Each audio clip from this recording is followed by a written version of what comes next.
Ladies and gentlemen, we interrupt your regularly scheduled programming to bring you this special bulletin.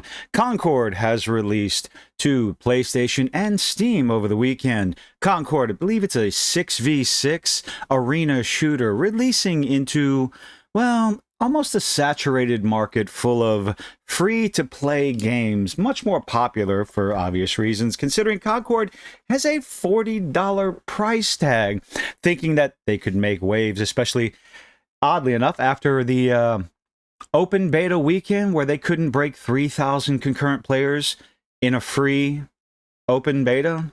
A little bit unfortunate, but as you could about expect, as was massively predicted, this game looks to be dead on arrival because they can't even break 700 concurrent players on Steam over the weekend. But what's even more interesting is the reaction. There's a lot of people going out there talking about how fun the game is and how vibrant the colors and how action-packed and how well it plays, but unfortunately, again, it has a $40 price tag. People have opinions on what the characters look like and certain things in their bio. But what's more interesting is former developers' reaction to all this stuff. We're going to go over to that Park Place. Former Concord developer maligns critics as, quote, talentless freaks. Now, in case you hadn't wondered, insulting the player base and insulting criticism of your product is a surefire way to get people interested to play your game, right? Right? It's worked over and over again, hasn't it? Maligns critics as talentless freaks as the game fails to hit 700 peak concurrent players. Now, we have to understand that it is also released on PlayStation 5, and unfortunately, PlayStation does not seem to have a Steam charts, any sort of numbers that we can really take a look at. But let's go ahead and see what this former Concord developer had to say. Ex-user Annam Zander posted on X, celebrate Concord's release. Quote, it's Concord release day, so insanely proud of the team and what they have accomplished. What they and we have accomplished. Nothing wrong with that. A labor of love. Took you 8 years to get it out there, and this is the result. Labor of love like nothing else. Been playing it so much since early access started a few days ago, and I'm so excited for it to be available to everyone. He added, I'm so honored to have this be my first AAA game. Congratulations.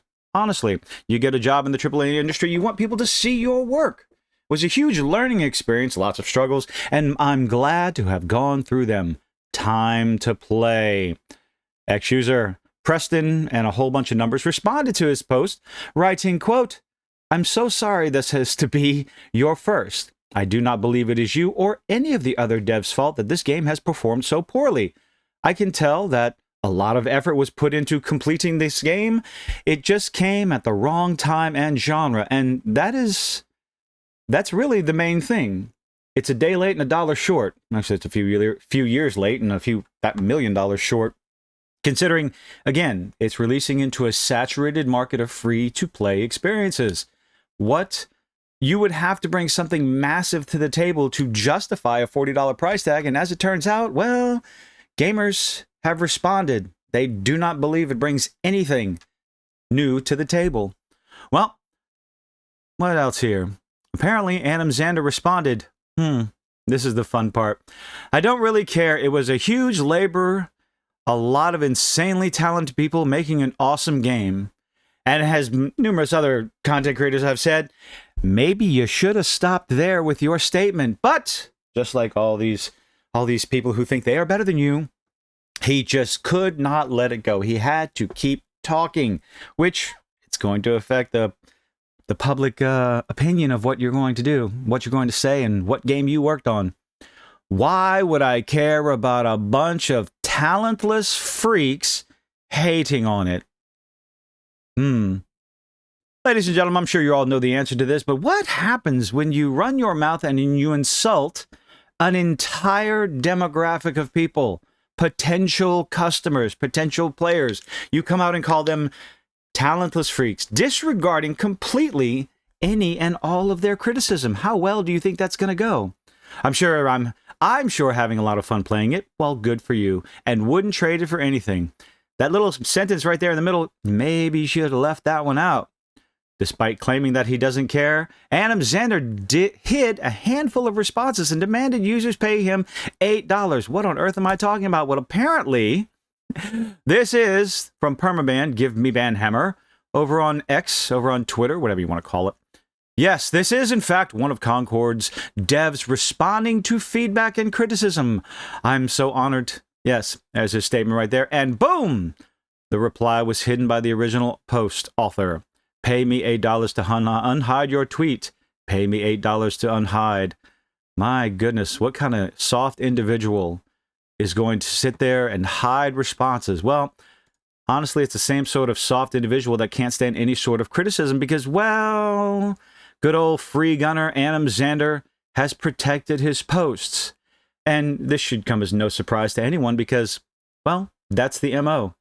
You come out, you make a post, you insult your audience, then you go and protect your tweets. You block people because you start to scream harassment. I am being attacked. No, dear Adam Zander, you're the one that started this mess. Despite claiming that it does care, read that already. And here's an example of one of the replies to a hidden post. Yes, pay me $8. Adam Zander's reaction is not surprising, given the game's lead character designer, John Wisniewski, claimed the justice system... Oh, we're going to go back and talk about that. Okay, furthermore, Firewalk Studios itself made it abundantly clear they support ideology and inclusion. The evil ideology of inclusion? No, I would call it a nonsensical ideology that has no place in a hero shooter, in a 6v6 arena shooter, with pronouns that gamers don't care about, with backstories in a genre that gamers aren't going to care about. Let's see. Can't even get 700 concurrent players. One of the responses, I believe, to his little statement, someone went there to post some constructive criticism and a statement of being, it is unfortunate that the game is not popping off, considering the number of people who are having fun. But when Adam Zander decided to insult people, the general response is get bent. As it turns out, as of this, all of this turned into utter disaster. It was going to be utter disaster before the tweet was made, before the reaction was done, simply because you couldn't get over 3,000 players in your free open beta on Steam. If there's one thing gamers love and are willing to try out, is a free game. To check it out, see what they like, give their opinion on it, and tell their friends. But apparently that just wasn't enough in the game for people to say anything positive about it. To put this in context, the game's open beta in July hit a peak concurrent player of 2,388. That's a 70% decline. You had 2,388 people playing the game at peak, and now that you're trying to charge, put a $40 price tag on this game, you can't break 700. Wow. Add insult to injury, the game's early access beta. That's true. The one in July was a restricted beta. You had to have either pre-ordered the game or had PlayStation Plus. That's when it hit 2388. Full early access beta couldn't even break that. Oh my goodness. Free for more people and less people wanted to play. What do you make of former Concord developer describing critics of the game as talentless freaks? It's par for the course. It's something we're used to. You go out there, whether it is a video game, a TV show, or a movie, if you criticize it in any way, shape, or form, they're going to turn around and call you names, call you a racist, a bigot, an incel. It's happening all over Twitter. And all of a sudden, the response to your response is to block, to protect your account, to make claims of harassment. They're attacking me. When you come out and start your post, start your comments as an attack, as fan baiting, insulting any and all criticism, trying to disregard it as racist, sexist, homophobic, bigoted, etc., etc., you're going to get a particular response because, well, people don't like being insulted when they just don't like this, that, or the other of a game. There's nothing wrong with disliking a video game or a movie or a TV show. There's nothing wrong with criticism. It's your response to said criticism that blows everything out of proportion, that makes things far, far worse. When all you had to do was say, I'm sorry, not enough. I'm sorry, people don't like it.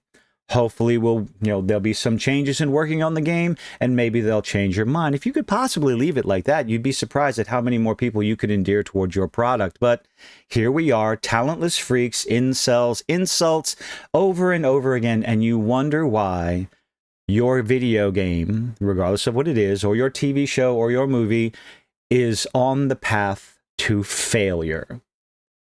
Let me know what you think in the comment section down below. Leave a like, leave a dislike. Are you playing Concord? I seriously doubt you do, because 700 people aren't even playing it at one time. But have a good day. I hope to see you on the next one.